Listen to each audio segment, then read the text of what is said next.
Hey guys, Infidel1258 here. Today we're going to fight in some Frontier mode matches within Splinterlands. It's the new mode for the, let's say, entry-level player within this blockchain-based video game. Splinterlands is my favorite game. I played every single day and a half for 7 years. And if you want to follow on the channel, you're going to see me talk about this game, the economics, the tokenomics, and how you can receive reward for time and effort. Frontier mode is a piece of that, maybe. There's rewards here that are possible for those who are paying attention. Let's see what it looks like. Let's get into it. So I just queued up for a match. I'm in Bronze 3. I've never played this before. Let's see how it goes. I'm up against Mawit, getting opportunities to play the cards that I've won through the Foundation single player mode. You play a campaign and you unlock these cards as you win certain matches. I beat the campaign mode, and so then you have access to these cards, and then you throw them into the Frontier mode and see what happens, I guess. And I think you can level up. You can earn rewards that make these cards more efficient, I think is ultimately the goal. But frankly, I'm brand new to this too. I do know that there's sort of none of the same financial burden associated with this mode as there is with the other modes. There's a limited number of cards here. In other modes in the game, you need thousands of dollars worth of cards. These cards are available free to earn. In other modes, not always the case. You need to buy packs to have high level success in Modern or in Wild. With that said, let's throw out our match here. With these rule sets, my Silence Archons means that my Archon, their ability doesn't actually affect their play. I have found that I actually really like the blue as well as maybe the red, but let's try blue in this mode or this match. Get some magic out there. Put this, a reach monster with 2 damage output, but 5 cost. Ooh. I think maybe we throw out 7, and then maybe we go, probably put this guy here in the second with the reach, because 2 damage output is significant as compared to the damage output available with some of these other guys. Now I only have 3 more mana left. I could drop one of these guys. I could go drop him and do a 9er.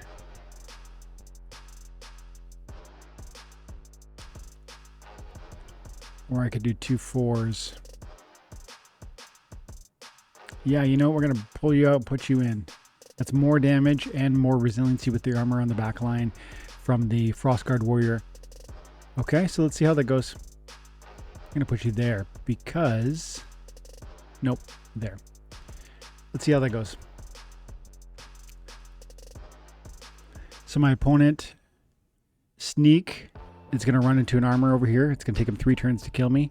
The Opportunity monster with the Vengeful Monk is going to go ahead and delete my Colossus Raider like straight away, which sucks. It's a coin toss who will fire first because they're both common. No, he's a rare, so he'll fire first. His tank is weaker than mine, I would say. So let's see. I think he's got strong odds of winning because of this Vengeful Monk. But if we can burn through his tank, that's probably our greatest opportunity. No, we are cooked. So the white team has a good amount of damage output, like a lot of 2s. We're just going to queue up another match. If I win 5 matches today, I guess I receive some sort of reward. I think it might be a card. I know very little about this. I just know that it's free to play, and it's, you know, great for brand new players because it's a mode in which you can compete against other people with similarly empowered decks. And that's one of the challenges within the game of Splinterlands. If you want to play the game at a high level, you need to have a significant amount of assets, both cryptocurrency that is staked on your account as well as cards. This mode circumvents that, allows you to enjoy the fun battle mechanic and the card selection, and the personal agency as the summoner of the cards, but without the financial burden that is set within the rest of the game. Melee from any position. Let's focus on speed up. Actually, let's try that white team again. No armor. Back out. Speed first. Boom, boom. Let's try this. 3 squad.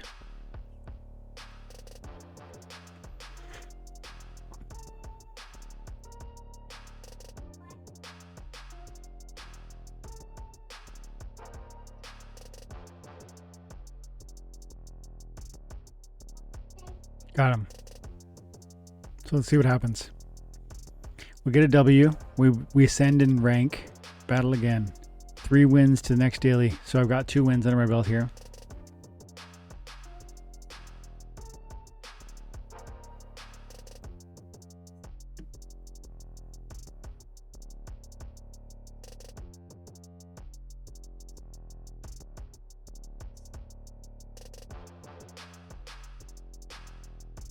Okay. So my first match was a loss. My second match, my opponent didn't queue up, didn't get their team in time. And the third match was a W. This is the match number 4. And my opponent's going magic heavy with a strong kicking rock. Look, 3 damage output is pretty serious compared to any of my things, but we'll see. Let's watch it happen. He's got the self-heal on the main tank, but I would argue it's not super pivotal with such a low level of damage output. So far he's got the W, but can we pull this back? Nice big kill on that 3 bomb. Plus the frontline tank goes down. Feeling okay, I think. I think we got it.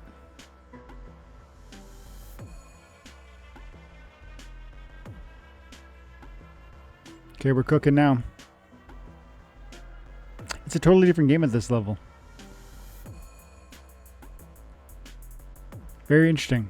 It's a totally different game. But at the highest level of Modern, the complexity, the difficulty, the amount of prior knowledge you need to have success, significant. Here, you know, throw down and you're going to have some fun and you're going to learn the game of Splinterlands. Let's go a different angle.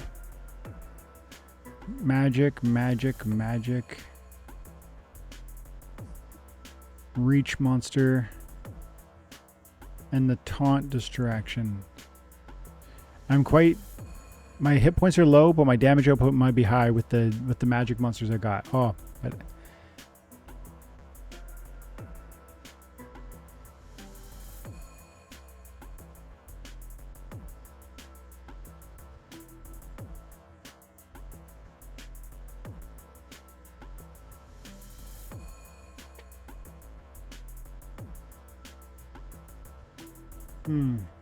there we go. Maxed out my mana usage and threw down the 3 magic monsters. We'll play a few matches today and we'll just see what happens when we get this daily reward. In 2 hours, there's a new reward available. Cool. This is very like old Splinterlands. The way Splinterlands used to be, there would be a daily reward available to you, and every 24 hours you could earn a new one. It was a totally different game back then, but fun.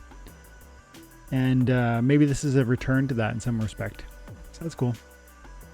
Okay, so Magic versus Magic, and he has, I would say his Colossal Raider is going to be in a vulnerable spot. This is going to cost him the match. Also, he doesn't have a significant tank over here.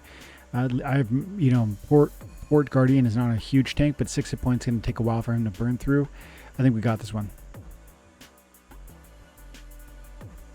We're already burning through his first magic monster right now, which means, and then oh yeah, we got this. He's cooked.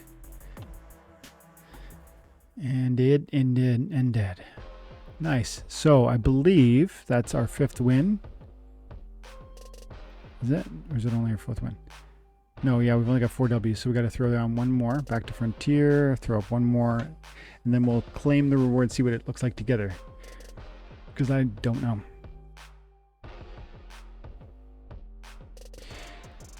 The one thing I like about the death team is the weekend. The Thal Grimoire, this Archon, has a -1 hit point to his opponents. But then there's another weekend over here, which suddenly my opponent has -2 hit points. And he's a 2 magic damage output, which is no joke. I have to be concerned about dying to Earthquake myself. So I'm actually not going to go this way. Let's focus on hit points.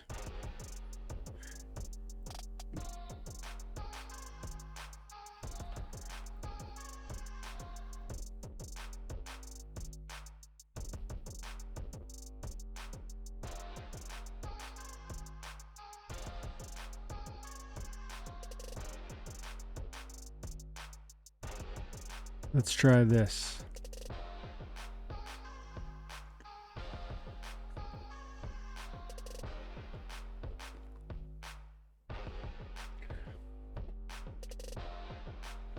So main tank energy over here with the self-peel, cleanse on the Time Bandit.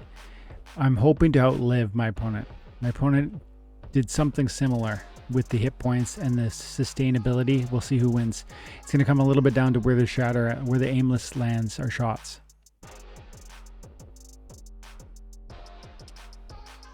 See, that was a big kill. But now he's going to lose his kicking rock.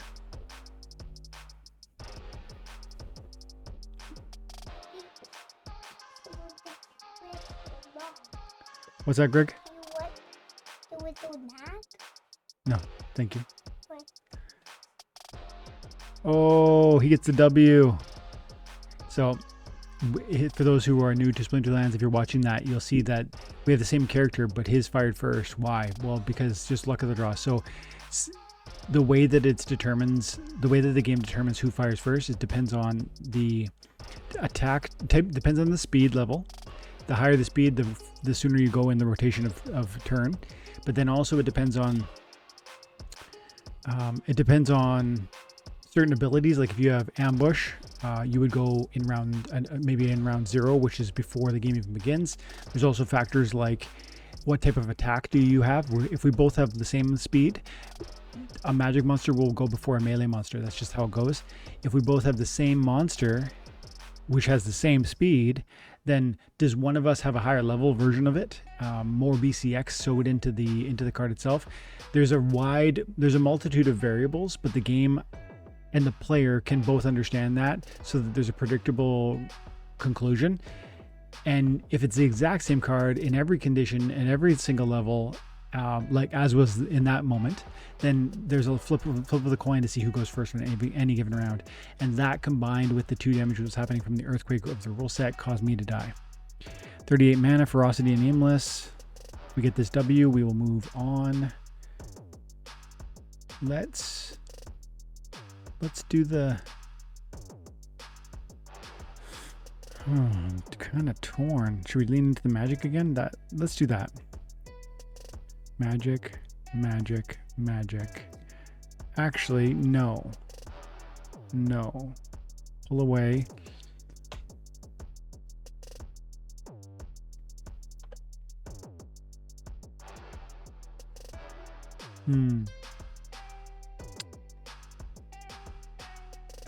Let's lean into the green, because the kicking rock seems like, and this combo with the tank and the kicking rock seem like a strong 1-2 punch.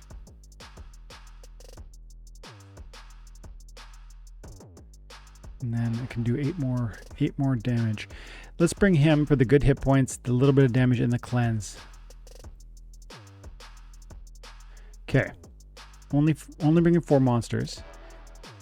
He's got 5. And he did the magic damage output, which means he's going to do, that's quite a bit of magic damage that he's throwing down on my front line. If we don't get lucky on kicking rock scattershot, I'm in big trouble.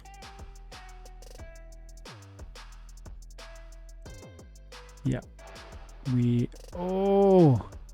That's a big kicking rock bomb right there. We're not done yet, but see right there, that scattershot could have landed anywhere, and it landed exactly where I needed it not to. Okay, we're still going to pull this out?